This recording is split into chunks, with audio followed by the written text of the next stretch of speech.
کے چلا گیا تھا، کوئی کنواں بنوا کر چلا گیا تھا جس سے بعد کے لوگ فائدہ اٹھا رہے ہیں۔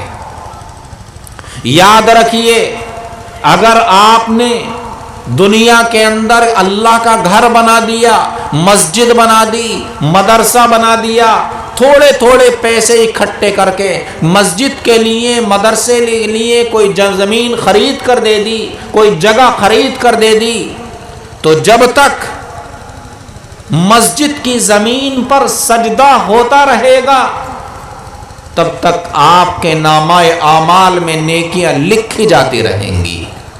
جب تک مدرسے کی زمین پر اللہ کا کلام پڑھا جاتا رہے گا، دین پڑھا اور پڑھایا جاتا رہے گا، قرآن اور حدیث پڑھی اور پڑھائی جاتی رہے گی، یاد رکھیے آپ کی نیکیوں میں اضافہ ہوتا رہے گا، نامہ اعمال میں آپ کی نیکیاں بڑھتی رہیں گی۔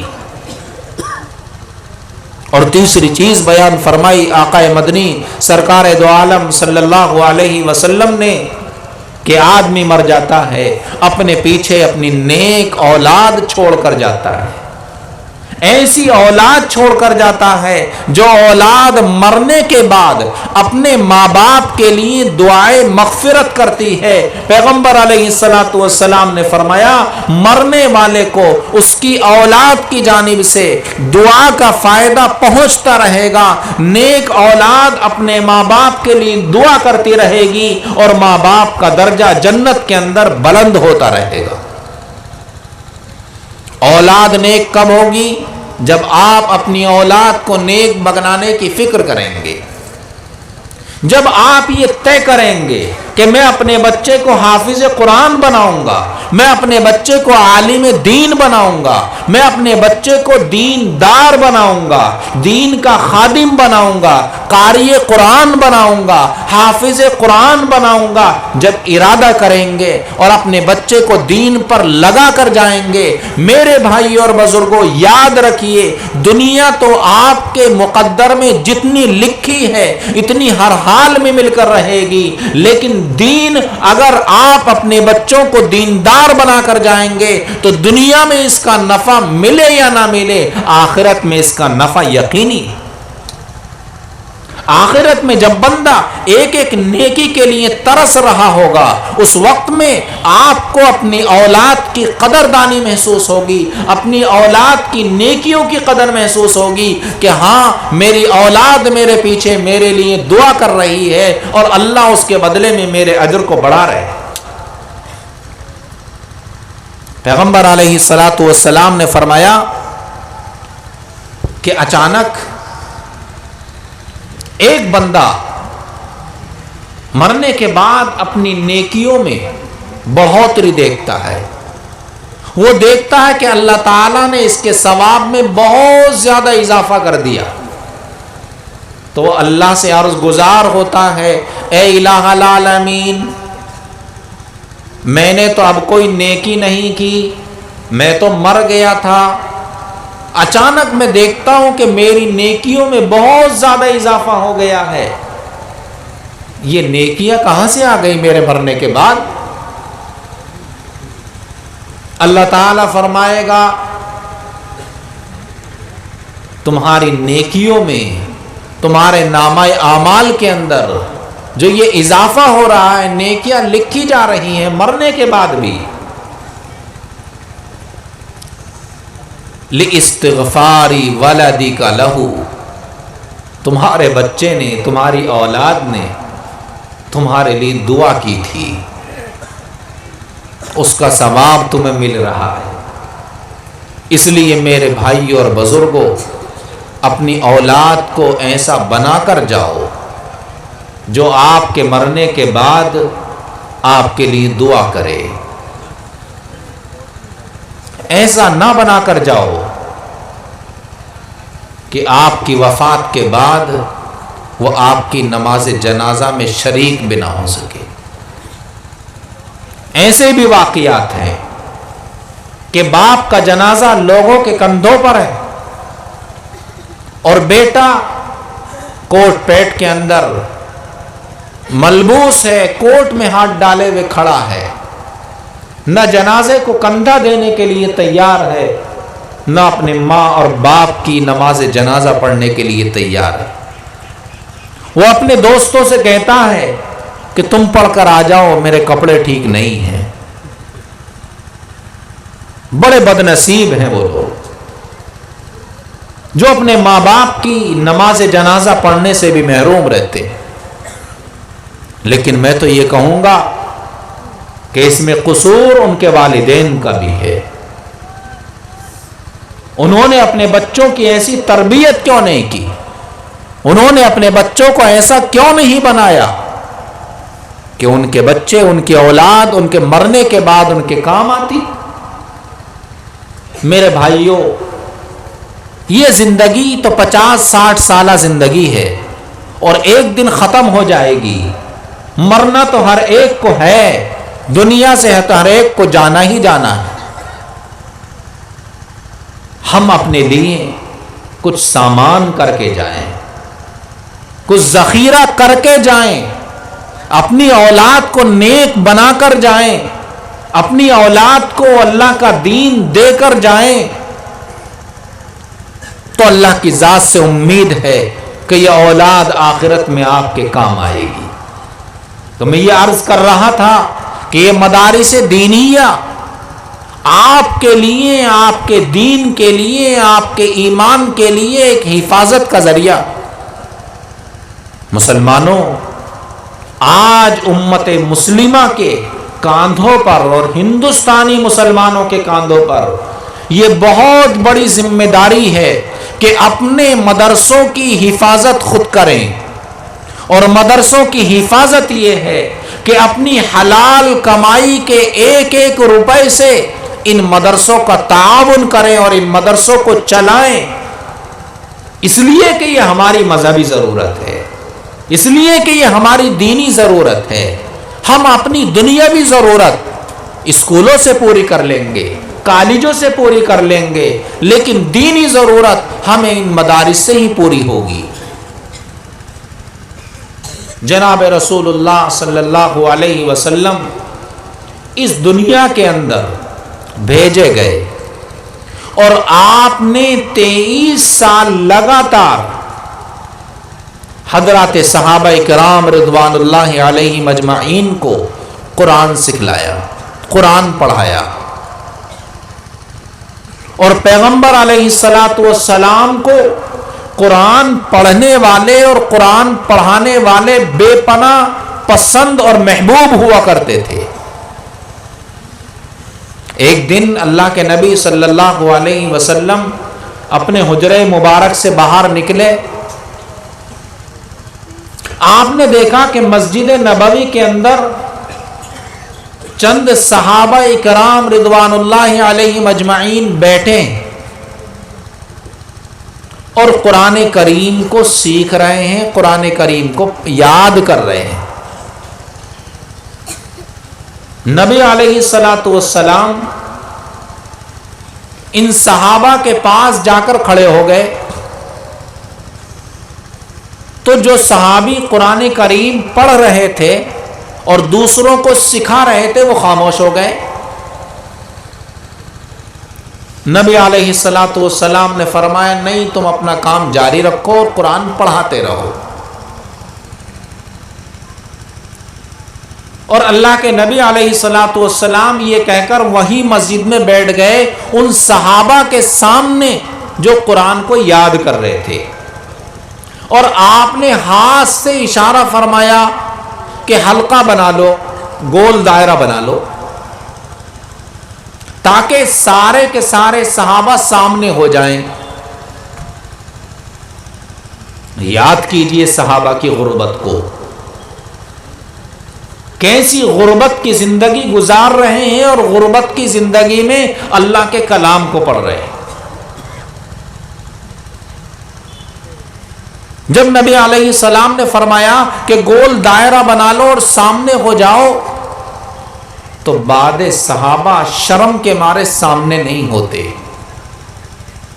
کیوں؟ اس لیے کہ ان کے بدن پر پورا کپڑا نہیں ہے۔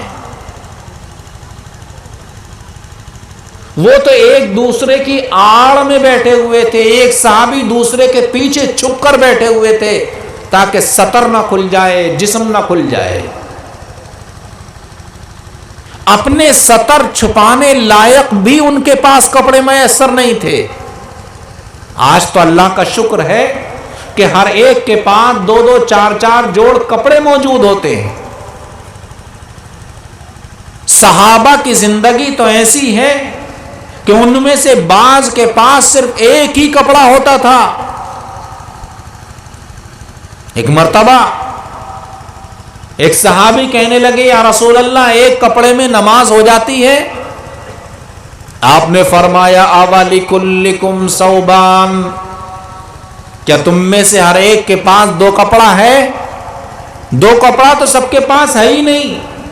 کتنے لوگ ایسے ہیں جن کے پاس ایک کپڑا ہے، صرف ایک چادر ہے، اسی چادر کو لپیٹ کر وہ اپنا سطر چھپاتے ہیں۔ تو پیغمبر نے فرمایا جب دوسرا کپڑا کسی کے پاس ہے ہی نہیں اور ایک ہی کپڑا ہے تو وہ اپنا ناف سے لے کر اور گھٹنوں تک کا سطر چھپا لے اور اسی کے اندر نماز پڑھ لے۔ یہ مجبوری کی حالت ہے۔ ایسے بہت سے صحابہ کرام ملیں گے کہ جنہوں نے بڑی غربت کی زندگی میں اس دین اسلام کو پڑھا ہے، اس دین اسلام کو سیکھا ہے اور اس دین اسلام کو ہم تک پہنچایا ہے۔ احادیث کو یاد کرنے والے، نبی علیہ الصلوۃ والسلام کی حدیثوں کو سب سے زیادہ یاد اگر کیا ہے تو حضرت ابو ہریرہ رضی اللہ تعالیٰ عنہ نے کیا ہے۔ 4 سال تک اللہ کے نبی کی خدمت میں ایسے پڑے رہے کہ مسجد نبوی سے باہر جاتے ہی نہ تھے، ہر وقت اللہ کے رسول کی خدمت میں پڑے رہتے تھے، آپ کے قدموں میں پڑے رہتے تھے۔ اللہ کے نبی کوئی بات زبان سے نکالیں، اللہ کے نبی کوئی کام اپنی ذات سے کریں، عمل کریں اور اس کو یاد کر لیں۔ 4 سال تک رہے، لیکن آپ غربت کا عالم دیکھیے۔ ابو ہریرہ کے اوپر لگاتار 4 فاقے گزر جایا کرتے تھے، 4 وقت کھانا نہیں ملا کرتا تھا، مگر اسی عالم کے اندر علم دین حاصل کرنے میں لگے رہتے تھے۔ آج اللہ نے ان کی یاد کو ایسا تازہ کر دیا ہے کہ قیامت تک آنے والا ہر مسلمان ابو ہریرہ کو قدر کی نگاہ سے دیکھتا ہے، عزت اور احترام کے ساتھ دیکھتا ہے۔ ابو ہریرہ کا نام لیتا ہے تو دل میں محبت پیدا ہو جاتی ہے۔ حالانکہ ابو ہریرہ کو نہ ہم نے دیکھا ہے، ہمارے ماں باپ نے بھی نہیں دیکھا ہے، ہمارے باپ دادا نے بھی نہیں دیکھا ہے، لیکن ایک نام ہے ابو ہریرہ کا کہ لوگوں میں محبت پیدا ہو جاتی ہے، دل تڑپنے لگتے ہیں ابو ہریرہ کی محبت میں۔ کس خدا نے آپ کے نام کو اتنا زندہ کر دیا؟ اسی خدا نے جس خدا نے فرمایا تھا اپنے نبی علیہ الصلوۃ والسلام کی شان میں وَرَفَعْنَا لَكَ ذِكْرَكَ، اے محمد ہم نے آپ کے ذکر کو، آپ کی یاد کو بہت بلند کر دیا ہے، بہت اونچا کر دیا ہے۔ اللہ نے آپ کی یاد کو، آپ کے ذکر کو دنیا میں بلند کیا، آخرت میں بلند کیا۔ اللہ نے آپ کے شاگردوں کو بھی بلند کر دیا۔ بڑا مقام ہے حضرات صحابہ کا۔ حضرات صحابہ کرام ہمارے اس دین کی جڑ اور بنیاد ہیں۔ یہ جو دین ملا ہے، یہ جو قرآن ملا ہے، یہ جو حدیث ملی ہے، یہ جو سنت ملی ہے، یہ کہاں سے ملی ہے؟ یہ انہی حضرات صحابہ کرام کی محنتوں کے نتیجے میں آپ تک اور ہم تک پہنچی ہے۔ اور آج بعض لوگ جن کے پاس علم نہیں ہوتا وہ حضرات صحابہ کو اپنی تنقید کا نشانہ بناتے ہیں، حضرات صحابہ پر اعتراض کرتے ہیں۔ میں ایسے لوگوں سے یہ کہتا ہوں، اے صحابہ کو برا کہنے والوں، اے صحابہ پر اعتراض کرنے والوں، اپنے گریبان میں جھانک کر تو دیکھ لو، انہوں نے وہ صحابہ مقدس نفوس ہیں جنہوں نے اپنی ان آنکھوں سے اللہ کے نبی کا دیدار کیا ہے۔ صحابہ وہ ہستیاں ہیں جنہوں نے اپنے کانوں سے اللہ کے نبی کی باتیں سنی ہیں۔ تم وہ آنکھ کہاں سے لے کر آؤ گے جس آنکھ نے نبی کو دیکھا ہو؟ وہ کان کہاں سے لے کر آؤ گے جن کانوں نے اللہ کے نبی کی پیاری آواز کو سنا ہو؟ اللہ کے نبی نے تو اپنے صحابہ کے بارے میں بشارت سنا دی ہے کہ جس نے مجھے ایمان کی حالت میں دیکھا ہے، جس نے مجھے ایمان کی حالت میں دیکھا ہے، اللہ نے جہنم کی آگ کو ان پر حرام کر دیا ہے۔ یاد رکھیے، اس کائنات میں صرف صحابہ کی جماعت ایک ایسی جماعت ہے کہ اللہ ان سے راضی ہو گیا ہے اور اللہ نے جہنم کی آگ کو ان پر حرام کر دیا ہے۔ حضرات صحابہ کا جنت میں جانا یقینی ہے، ایک ایک صحابی جنتی ہے، جنتی ہونے کی اللہ کے نبی نے بشارت دے دی ہے۔ جس نے مجھے ایمان کی حالت میں دیکھا ہے، ایمان پر اس کا خاتمہ ہوا ہے، اللہ کے نبی نے فرما دیا حرم اللہ علیہ النار، اللہ نے جہنم کی آگ کو اس پر حرام کر دیا۔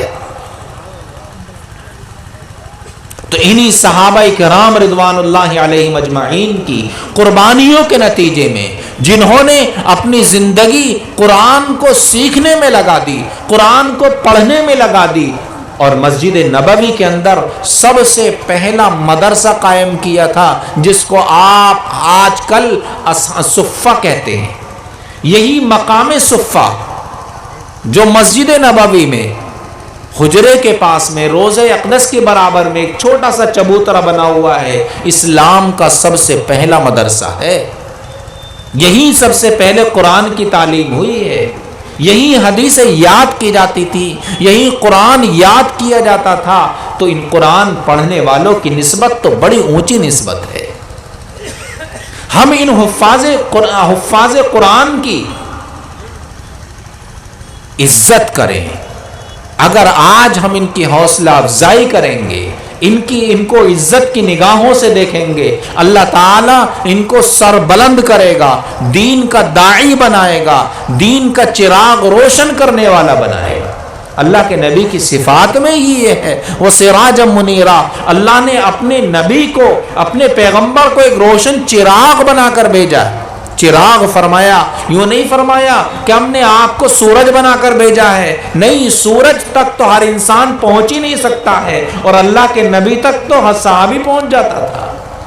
جیسے چراغ کا حصول آسان ہوتا ہے، چراغ تک پہنچنا آسان ہوتا ہے، ایسے ہی اللہ کے نبی تک اور اللہ کے نبی کے دین تک پہنچنا ہر ایک کے لیے آسان ہے، چاہے وہ امیر ہو یا غریب ہو، فقیر ہو، کوئی بھی ہو، اگر وہ اللہ کے دین کو سیکھنا چاہتا ہے، دین کے قریب ہونا چاہتا ہے، قرآن سیکھنا چاہتا ہے، تو اللہ نے قرآن اس کے لیے آسان کر دیا ہے، اللہ نے دین اس کے لیے آسان کر دیا ہے۔ جیسے چراغ کا خریدنا، چراغ سے فائدہ اٹھانا کسی کے لیے کوئی دشوار نہیں ہے، ایسی اللہ کے نبی کے طریقے سے قریب جانا، اللہ کے نبی کے طریقے کو سیکھنا، آپ کی سنت کو اختیار کرنا کسی کے لیے کوئی مشکل کام نہیں ہے۔ میں آخر میں ایک بات کہہ کر، جو اللہ کے نبی علیہ السلام نے اپنی امت کو ایک نصیحت فرمائی تھی، جب آپ دنیا سے جانے کے قریب ہوئے تو آپ نے اپنی امت کو یہ نصیحت فرمائی کہ میں تمہارے درمیان دو چیزوں کو چھوڑ کر جا رہا ہوں، ایک تو قرآن کو اور ایک اپنی سنت کو۔ اے مسلمانوں، یاد رکھنا، قرآن کو اپنے سینے سے لگائے رکھنا اور اللہ کے نبی کی سنت سے محبت رکھنا۔ جس نے قرآن کو اپنے سینے سے لگایا، قرآن کو عقیدت اور محبت کی نظر سے دیکھا، قرآن کے ساتھ محبت کا، احترام کا معاملہ کیا اور اللہ کے نبی کی سنت سے محبت کی، سنت پر عمل کرنے کی کوشش کی، اللہ تعالیٰ اسے ایمان کامل عطا فرما دیتے ہیں، ایمان پر خاتمہ اس کا کر دیتے ہیں، اور جس ایمان والے کا خاتمہ ایمان پر ہو گیا تو اللہ کے نبی نے فرمایا ہے، من قال لا الہ الا اللہ دخل الجنہ، جو بھی لا الہ الا اللہ محمد رسول اللہ پڑھ کر جائے گا، ایمان کی حالت میں دنیا سے چلا گیا، اس کا جنت میں جانا یقینی ہے۔ اللہ تعالی ہم سب کو صحیح سمجھ عطا فرمائے، ان مدارس اسلامیہ کی قدر کرنے کی توفیق عطا فرمائے۔ ان مدارس دینیہ کے لیے ہمیں اپنی جان مال کی قربانی کی اللہ توفیق عطا فرمائے، اور ہمیں اس بات کی توفیق عطا فرمائے کہ ہم یہ کوشش کریں، یہ ارادہ کریں کہ ہر گھر میں سے ایک حافظ قرآن ضرور بنائیں گے۔ ہر باپ یہ ارادہ کر لے کہ ہم میں سے اگر کسی کے پاس 4 بچے ہیں تو وہ چاروں کو نہیں تو کم سے کم ایک بچے کو حافظ قرآن ضرور بنائے گا۔ یہی ایک بچہ اپنے تینوں بھائیوں کو بھی جنت میں لے کر جائے گا، اپنی ماں کو بھی جنت میں لے کر جائے گا، اپنی بہنوں کو بھی جنت میں لے کر جائے گا، اپنے باپ کو بھی جنت میں لے کر جائے گا، اور اپنے سے محبت کرنے والوں کو بھی جنت میں لے کر جائے گا۔ اللہ تعالی ہم سب کو عمل کی توفیق عطا فرمائے، آمین۔ وآخر دعوانا الحمدللہ رب العالمین۔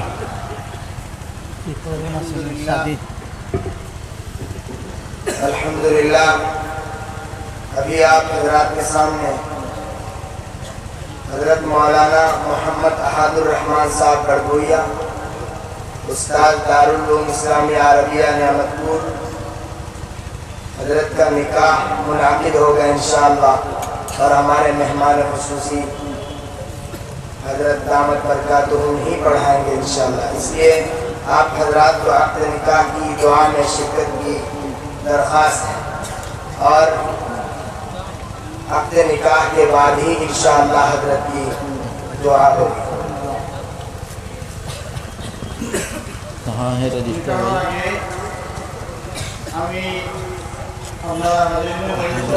مولانا